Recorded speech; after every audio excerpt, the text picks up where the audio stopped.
of the day, patience. You know, this really hasn't been the word of the day, has it? This has been the word of, 6 months when all this started. We've sure needed a lot of patience in this COVID time.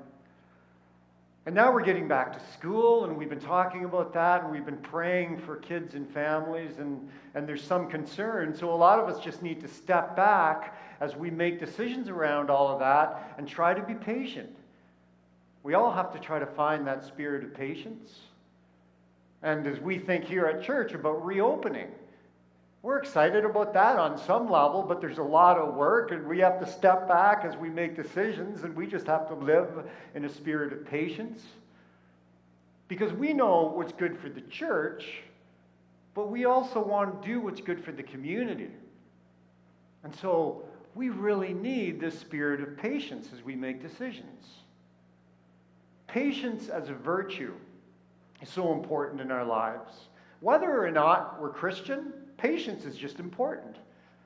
Guns N' Roses sang, what did they sing? All we need is just a little patience. Hey, if Axl Rose knows that he needs patience, you do too, and I do too. It's just a part of our lives. And full disclosure, I'm just really bad at patience. I really am. Like, I bat about 200 when it comes to patience. Ask my family. They'll sign off on that, no problem. Patience for me is a real struggle. Like, I'm just confessing that to whoever wants to hear. I just find it really hard. My natural tendency is, let's just get her done now. I just want to do it. Like, if there are seeds to throw, I just want to throw them right now. I don't want to have to wait. And so patience is hard, I think, hard for a lot of us. And now, in worship, we get a promise from the Bible, and we get a promise from words of Jesus that God will help us, firstly, to understand what patience is, and then to understand the way that we can get it in our lives, which is good news. It's good news for most of us, and you'll probably include yourself in that group. For us that know we just need a little more patience in our lives. Well, from both a biblical perspective and a secular perspective, we can come at patience from different angles. One strong theme in the Bible, and again, when people from a secular community hear this teaching, most people just think, yeah, that's true, I get that, that's true in my life. But a strong theme in the Bible certainly is knowing that the trouble that we go through will make us stronger. All those things that we just scream, we just have no patience when we're in these times of trouble and times of frustration and times of indecision or uncertainty. And we're just like, I just have no patience for this. If we know on some level that those times of trouble actually shape us into what we were meant to be, that helps us find a spirit of patience. Here's what Paul says in Romans. Just a letter that Paul wrote to Romans. We have hope in our suffering because we know that suffering produces perseverance. Perseverance produces character, and character produces hope. And on some level, Christian or not Christian, you know that's true. You know that a lot of these experiences that you go through make you into who you are today.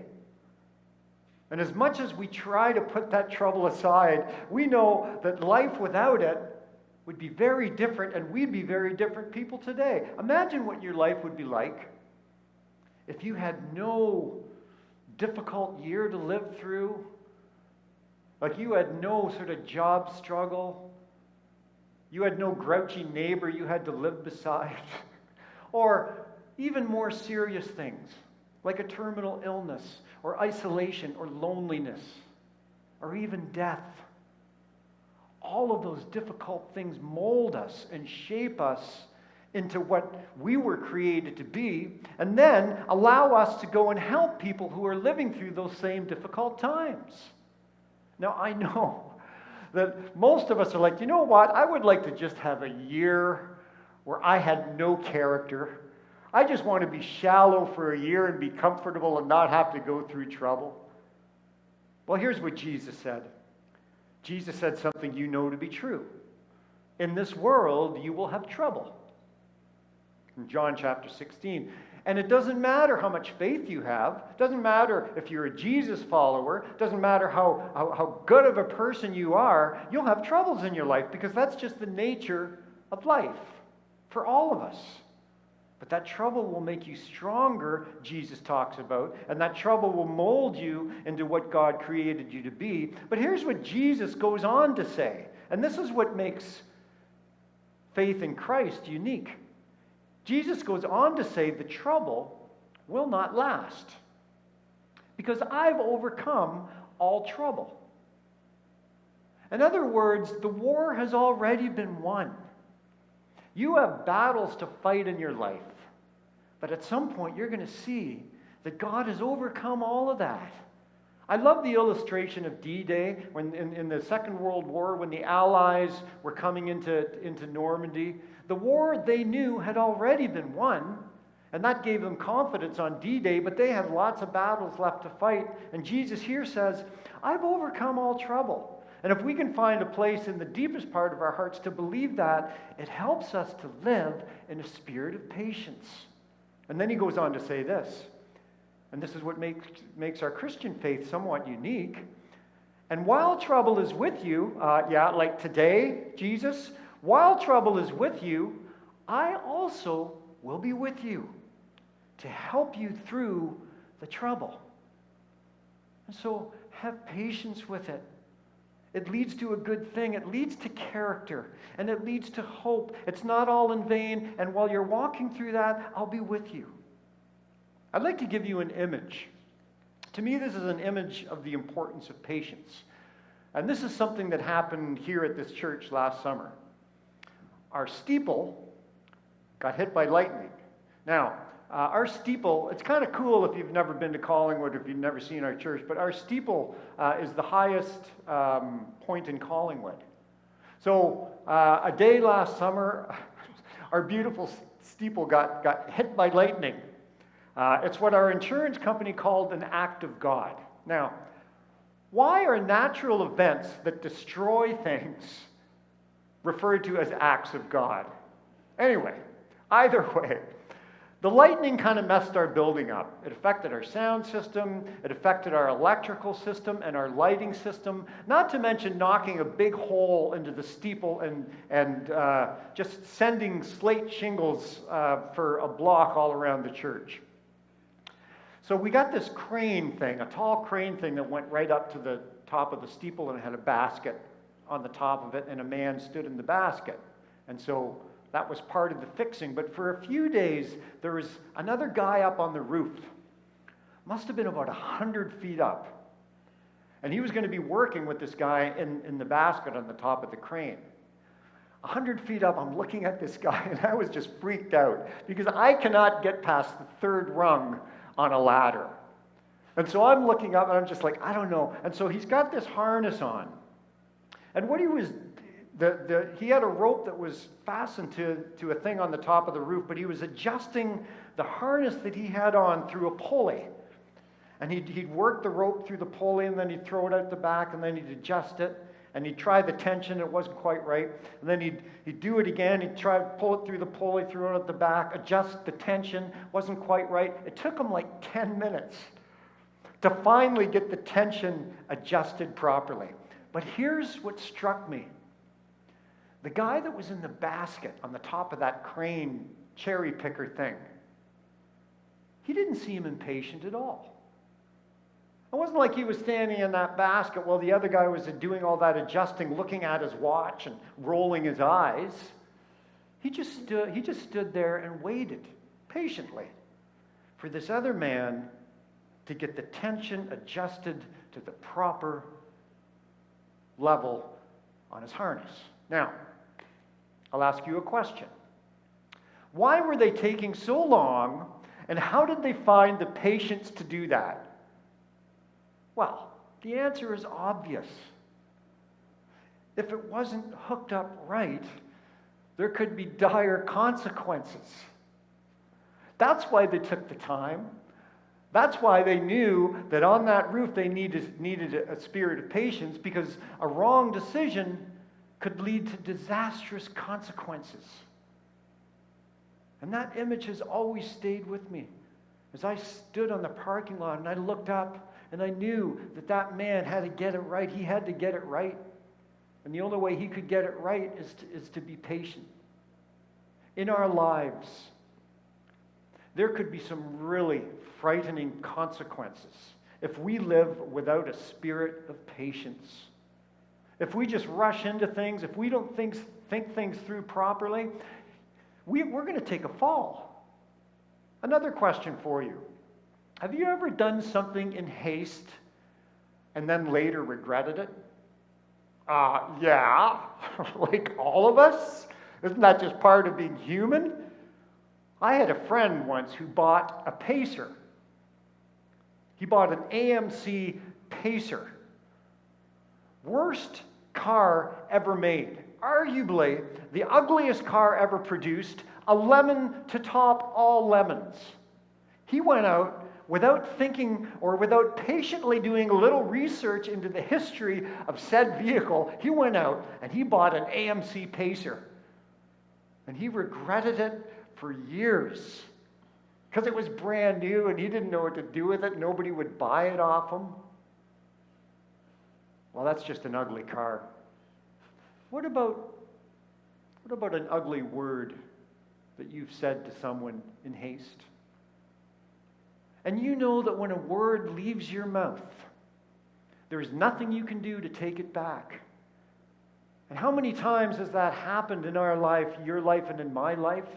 And you just think, if I just had a little more patience, I could have avoided that. And you just wanted to go back more than anything, to go back in time. How many times have you rushed into something without thinking enough? And then you've had to live with regret for a long, long time. If I just had more patience. And so these words of Jesus, a simple parable, point us to wisdom around the theme of patience. And Jesus said this, just to remind you, these are the words I just read. This is what the kingdom of God is like. A man scatters seed on the ground, night and day, whether he sleeps or gets up, the seeds sprout and grows. Though, listen, he does not know how. All by itself, the soil produces. I love this. See, we plant. That's what we do. Like, we get to do something, and so often we're impatient. When we're impatient, we just, like, it's just because we want to do something. Like, I can't just wait, and I can't just do nothing. I've got to do something. This is the thing that we do. We plant. We plant the seed. But then there's something that happens that's out of our control. It's something that God does. Actually, in Jesus' story, it just says it happens all by itself. And that's the part that requires patience, because it's out of our control. There's nothing we can do to make it happen. Well, we have our little Garden of Eden right here on our church property. Mac McAlpine tends to it. Boy, there's a lot you can learn from a garden. That garden just produces, like every September, at this time of year, I'm just blown away by all the produce that comes out of that little garden. And Mac and Kathy are just bringing like laundry hampers full of produce to people, and still we can't use it up fast enough. Now, if you talk to Mac about it, he'd tell you there are things that you need to do to make that happen. You need to make sure you have the right soil. You need to pull weeds. You need to sort of turn the soil so there's oxygen in it, good topsoil, good irrigation, all of that. But then you have to let it go. You have to. The most important process of that is the growth, and we don't have anything to do with that. And that's always such a miracle to me, how like a small little seed goes into the ground, and then like 2.5 months later, there's just bounty everywhere. Like, I just think it's an absolute miracle. But it's out of our control. All we can do is plant, and then God does the rest. It's a great mystery. Do you know what? Knowing that lifts a burden, because we all plant seeds in a lot of different ways. And it could be hard to wait, to be patient while we wait for the seeds to grow. Raising kids, for instance. Raising kids is planting seeds, isn't it? I mean, we give everything as parents, or as aunts and uncles, or as grandparents, or even as friends. We just give ourselves to the children so that they'll have what they need to grow, and we share what we have, and we give advice and all of that. But at some point, you just have to let them go. You've planted the seed. Something out of your control will now grow that. And we hope, beyond hope, that they'll grow up to make a good difference in the world, that they'll grow up to be lights in the world. And sometimes it seems like they'll never get out of the weed patch, but it's out of our control. All we can do is plant the seed. And Jesus said, be patient. It's in hands greater than your own. What about the relationships that we have with people we work with? All we can do is try to be good people to them, to be if we're Christian, we would say we try to be Christ-like to them. We try to be generous with them and gracious and share what we have with them. And we plant seeds with people we work with. But at some point, it's just out of our hands. There's nothing we can do once that seed is planted. It's in God's hands. If we know that it's in God's hands, we can wait more easily in a spirit of patience. Here at the church, people do what they can to make this church a healthy, vibrant place. And I know it's been different, obviously, since COVID. But for many, many years at this church, people have been generous with their time, with their spirit, with their fellowship and friendship, with their money. And they plant all those seeds within a community of faith. But then after they do that, there's something that happens that is out of our control. And if we can believe fully that that's in God's hands, we can wait more ably in a spirit of patience. If we can see this truth, there's no act of planting a good seed that will never be in vain. It's all in God's hands. So that's the first truth. God will bring growth if we do the planting. Now, here's the other thing to finish up with that comes out of this parable. So simple. I love it. Sometimes Jesus just brings things so simple and says, you know what? It's so simple, but really it's just life. It's really simple, but here's the life lesson. Here's what he says. Growth takes time. Verse 28. First the stalk, then the head, and we're like, yeah, we know this. We know. I know. Well, but are you getting the lesson, Jesus? First the stalk, then the head, then the full kernel in the head, and as soon as the grain is ripe, the harvest has come. See, Jesus knows that we struggle with patience. And so he points at a plant. It's the simplest illustration you could ever imagine. And he says it takes time. It's important to remember that it takes time because we want the harvest when we want the harvest. I put my life into that person, and they're going to university or college or whatever they're going. I want that to happen. We always want the harvest at our time, not when God says the harvest should come. It takes time. The miracle of seed to plant doesn't happen in the blink of an eye. Like when I was 20, I decided I was going to get in shape. I hadn't really done that much before then, but I thought, you know what, I'm going to do this. And so I went to the factory outlet in Kitchener and I bought this pair of New Balance running shoes. They were like $100 in the early 80s, the best you could buy. And then I went and I bought a tracksuit and I bought a headband because in the early 80s, when people were getting in shape, they wore headbands and tracksuits. And then I got a membership at a gym. And that night I went out and I ran 6 miles. And that evening, after I ran, I went to the gym and I just pounded the bag like a young Mike Tyson. The next morning, couldn't get out of bed. I couldn't get out of bed. Because you see, it takes time. It takes time. You don't end up with this sculpted figure that sits before you today in the blink of an eye. Takes some time, doesn't it? Jesus is just giving us a simple lesson in patience. Two old friends, World War II veterans. They knew each other for 67 years. They were on Juno Beach together at D-Day. And today, they are as familiar with each other as their own reflections in the mirror. And we see people with that kind of deep friendship, a kind of relationship that just goes down so far, and it's so rooted and it's so deep. And we just think to ourselves, I want that kind of relationship in my life. I want to have a friend like that knows me better than I know myself. And all the while we want that and almost envy that, we know that it's something that just doesn't happen overnight. It takes years. That kind of harvest is not something you reap in one day.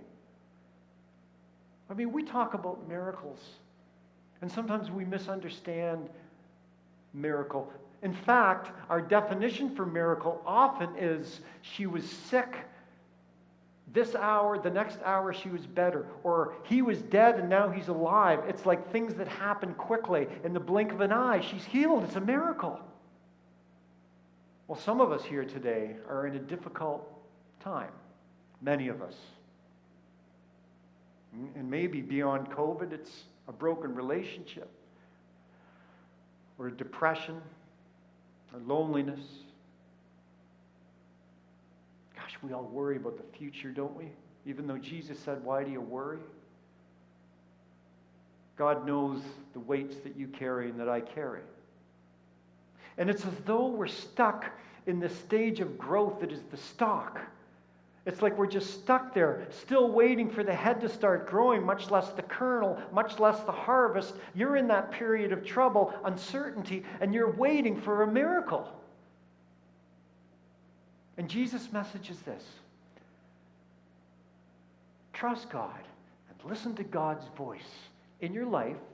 God's voice comes through the Bible. God's voice comes through the Holy Spirit with you. God's voice comes through prayer.